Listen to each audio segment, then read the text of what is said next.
Dominus vobiscum. Sequentia Sancti Evangelii secundum Mattheum.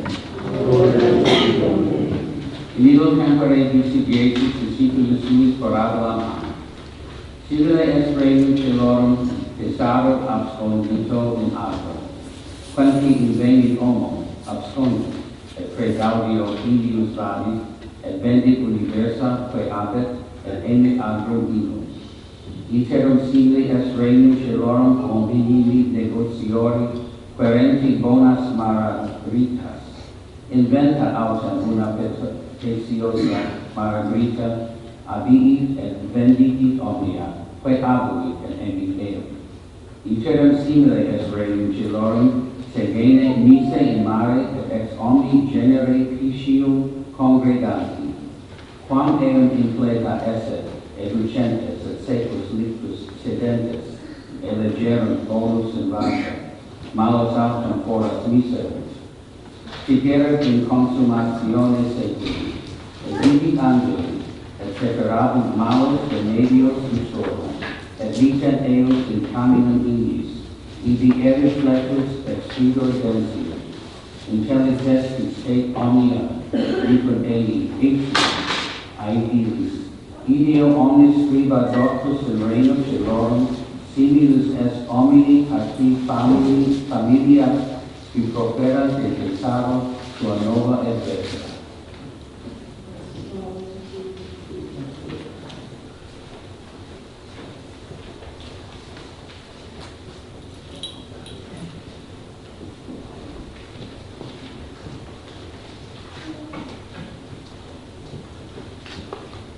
In the name of the Father, and of the Son, and of the Holy Spirit.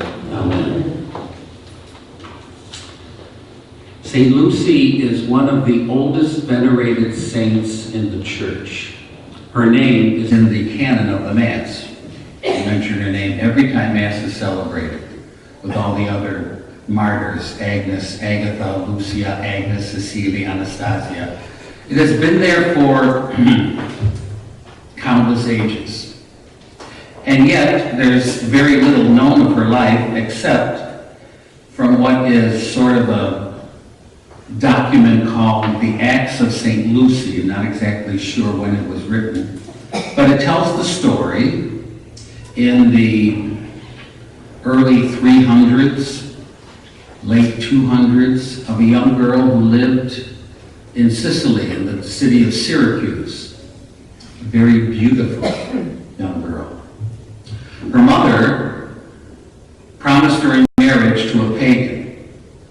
Lucy converted to Christianity and wanted to give her life to Christ. Her mother was then cured of her illness through prayers to St. Agatha, whose tomb was near where they lived. And so her mother was a little more easily swayed by Lucy not to give her to this pagan man in marriage. So Lucy, in her devotion to serve Christ and follow the teaching of Christ as best she could in her life, started giving away her family fortune to the poor. Well, this did not sit well with her intended husband, because since he was supposed to marry Lucy, this was the dowry that came with her. So as she's passing out money to the poor, he sees his bank account going down and down. So he reports her to the Roman authorities, who then start to persecute her, threaten to sell her into prostitution. They tried to burn her. The flames didn't touch her, until finally they cut her throat, and that's how she died. It is said that her suitor was so in love with her, especially because of her beautiful eyes.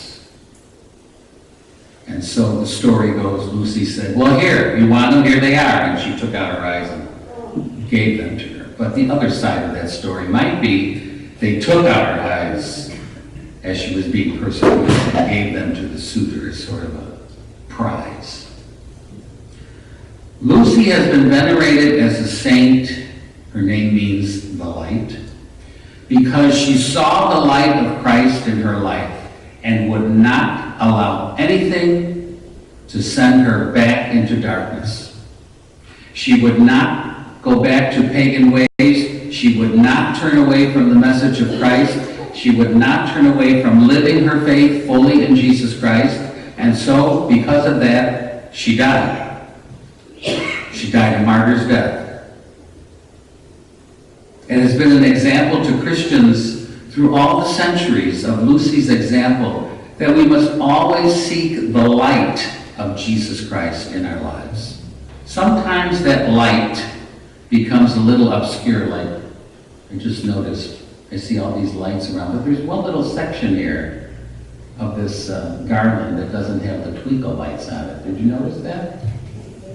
Isn't that aggravating, you know, when you put the lights out and you plug them all in and there's just one section that doesn't work, and now I'm going to have to restring all of this and go through all that trouble? Sometimes that happens in our faith as we sort of lose our light of life. And why go through all that trouble of trying to turn my life back to Jesus Christ and convert my soul back to the Lord? It's just too much. Is it too much? It wasn't too much for Lucy. It wasn't too much for those three wise men, we call them. Those three figures from the east following a star, following a light, and then the light disappeared. And they ended up in the city of Jerusalem asking around, anybody know anything about the light? And well, we know how that story played out.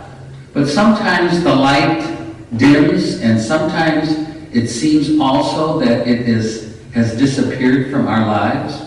But the light is always there. I am the light of the world, the Lord assures us. And if we seek the light, we will always walk in that light.